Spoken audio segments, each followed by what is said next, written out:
For the past several years, I've used a standard-sized iPad. I've had several models over the years, all with a 9.7-inch screen diagonally. And this is such a model. So for me, it's been a general purpose device, something easy to toss into a briefcase and use for reading and writing email, something for drafting blog posts, as well as for sheet music. Tablets have made it possible to carry whole libraries of sheet music in one small and slim device. As I've explored digital sheet music, I've found the practicality of tablets preferable to carrying around heavy bags of sheet music when I travel. Now, especially now that airlines charge high fees for checked bags and impose low weight limits on carry-on bags, investing in a tablet for sheet music makes more sense than ever. On a recent transatlantic flight, the airline nearly charged me an extra €100 just to check a bag. Since I was already slightly over the weight limit, carrying just one printed sheet music edition would have meant having to pay this extra fee. While I haven't abandoned paper scores altogether, I now get high-quality digital scores if they're available. In another blog video, I recommended the Henley Library app as the best digital sheet music solution for classical musicians, in my opinion. Henley is one of the most respected music publishers, and they bring their decades of experience and rapidly growing catalog to tablets. As I've used digital sheet music more and more, I've felt the need for a larger screen device. The 9.7-inch screen is a handy size for carrying around. You can pretty much toss it in a bag and mostly forget it's there. It's also an especially convenient size for most of the everyday things that people do with tablets, such as email, surfing the web, social media, YouTube videos, and the like. 9.7 inches is, however, decidedly not optimal for reading sheet music. Most of the digital sheet music available online is in PDF format that was scanned from full-sized scores. Viewing this on a tablet, especially with the often wide margins, these are fine for printing but bad for small tablets.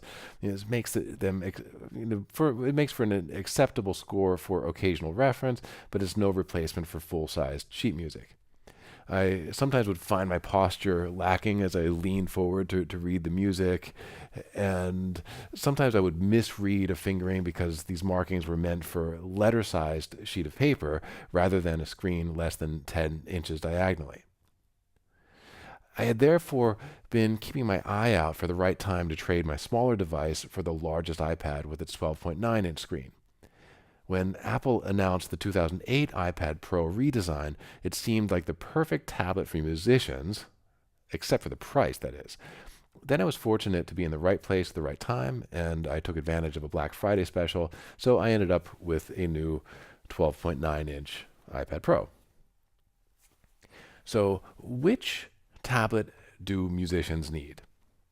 For sheet music, any large tablet with about a 13-inch screen will do. I'm sure 12 inches is also fine.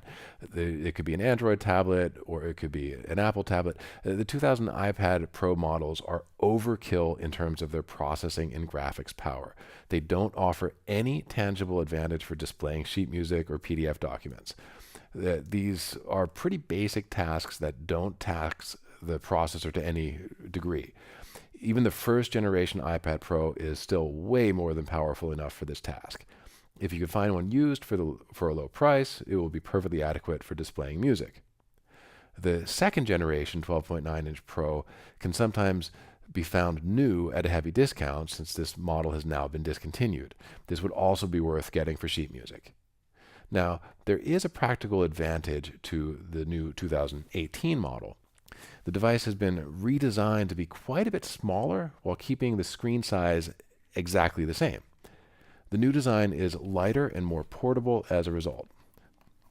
So if I just use the tablet here without the keyboard, here it is.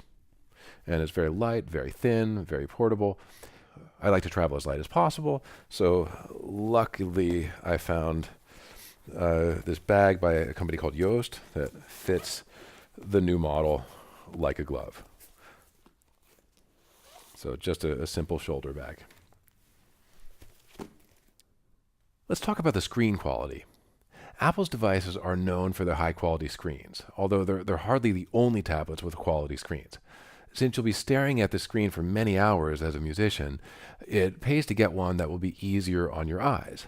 Now, these days, nearly all screens offer very high resolution, so you won't be seeing individual dots.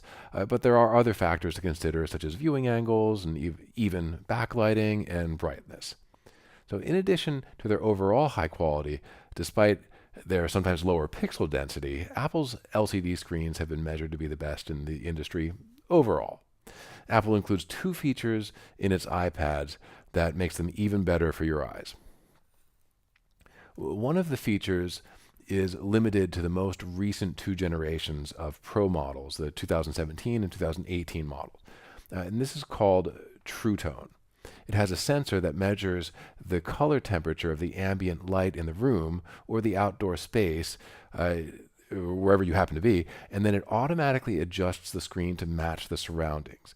This makes whites look white rather than bluish, regardless of the environment. And this is a feature that you could turn on or off. So you could actually do it here. There's a shortcut. True Tone on. I could turn it off now. And now all of a sudden the screen is more blue. But if I turn this back on, there it goes. The difference is slight in this case. It just depends on your ambient lighting. Now, the other feature is available on all iOS devices since it's software-based. This feature is called Night Shift. So some researchers have discovered that what makes screens bad for our eyes is blue light at night. The reason is that at sunset, the sun turns reddish and there's much less light at the blue end of the spectrum. So if our electronic screens emit a lot of blue light, it tricks our brains into assuming it's daytime, and this subconscious confusion can disrupt our sleep cycles. The solution is to reduce blue light at night on electronic screens, making the on-screen colors appear very warm. You should be able to see this. I'll turn it on now. And all of a sudden, instantly, this becomes a lot warmer right now. There we go. So I actually like using this when practicing music. The screen then takes on the warm background color. It's similar to printed music editions. It's easy on the eyes, and I don't have to worry about harming my eyesight while practicing, with a tablet screen. You could turn it on or off as desired, but for during the day when practicing music, I actually like to leave it turned on for the warmth. Now let's talk about the keyboard. If you do invest in an iPad Pro, you'll probably want to use it for more than just sheet music. I found that adding Apple's Smart Keyboard, for the most part, turns it into a laptop replacement, at least for most tasks. So here I have the Smart Keyboard, and you can do it this way from overhead. There are a couple different angles. For this is the new model. Everything snaps into place. Then you could close it. Then you have a little cover. So, overall, it's a pretty useful thing. So I found this keyboard perfectly adequate for writing emails and drafting blog articles. And this was the case with the much smaller original, the 9.7-inch version. And since then, Apple has expanded this and offered models for the newer 10.5-inch and 11, now the 11-inch screens, and also the big 12.9-inch ones. So these larger ones, and especially the 12.9-inch version, they feel like normal laptop keyboards more or less. So you can use them for drafting the great American novel without your fingers feeling cramped. The feel of the keyboard to me is also perfectly good. So it's pretty clicky. The Smart Keyboard pretty much gives you the best of both worlds. It's a lightweight tablet that is effectively convertible into a laptop. So you could easily remove it, and there it is. You could use it independently, or it just snaps right into place magnetically if you want to use it with a keyboard. Now, for me personally, I still need a traditional computer for video editing, for programming, and for music notation, but otherwise the iPad Pro can effectively replace most tasks in my own workflow. I still think, for the record, that Apple's keyboard is overpriced, but there's nothing we could really do about it short of complain. What about the Apple Pencil? I don't yet have the new Apple Pencil for the new model, and unfortunately this first version that I do have isn't compatible with the latest generation of iPad Pro. I Did use it with the smaller model for writing and fingerings and marking up scores. I can show you this. So if I go to my preferred, okay, here we go. So I can actually use this right away and mark up the score. And I can write in fingerings. So I don't know. Let's say, whoops. I want to use thing 4 here. Let's say I want to use finger 6, 7, 9. No, okay, there are no fingers 6 and 7. Sorry. But anyway, this I have found very practical, right? At least when working with PDF scores. The app that I like to use for that is called 4Score for all the PDF scores. And then otherwise, I like to use the Henley Library app. But you can see a very big difference here. This is the same piece. Let me turn night shift back off so you can see the color. This is the same piece displayed on the 9.7 inch model here in my left hand, and then on the 12.9 inch model in the right hand. And the difference you can see is just night and day. So when I have them at the piano, then it really makes a huge difference. Now, in conclusion, if you're a musician, you'll likely find having a large screen tablet of around 13 inches indispensable for sheet music. Any 12.9 inch iPad Pro, including the first generation released in late 2015, is more than powerful enough for sheet music.